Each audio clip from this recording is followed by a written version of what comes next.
Quand on vous demande par exemple de vous présenter en entretien, eh bien c'est une bonne occasion sur ce temps de parole qui vous est donné de vous vendre, de vous mettre en avant.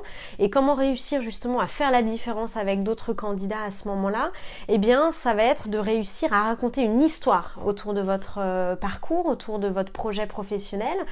Plutôt que d'être dans une récitation de votre CV en allant reprendre de manière chronologique votre formation, eh bien le fait de pouvoir essayer de trouver une accroche vis-à-vis du recruteur pour raconter votre histoire va vous permettre de vous vendre de manière beaucoup plus personnalisée auprès du recruteur.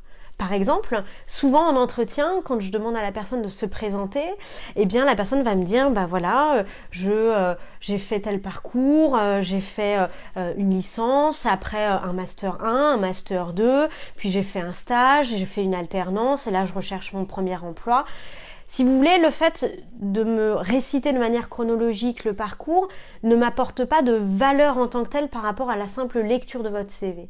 Par contre, si la personne me dit bah écoutez, moi je suis passionnée d'informatique et j'ai découvert le domaine de l'informatique à tel âge quand j'ai été en relation avec telle personne et j'ai tout de suite eu envie de travailler dans l'informatique, j'ai du coup choisi un parcours dans une école d'ingénieurs réputée pour eh bien mettre en avant mon parcours. Aujourd'hui, ce que je recherche, c'est une expérience dans une entreprise qui va m'apporter des compétences dans tel ou tel domaine. Vous voyez que le fait de pouvoir raconter une histoire, de pouvoir personnaliser sa propre présentation, va permettre de se différencier de manière positive par rapport à d'autres candidats. Donc c'est un exercice auquel il faut se préparer pour pouvoir être prêt le jour de l'entretien.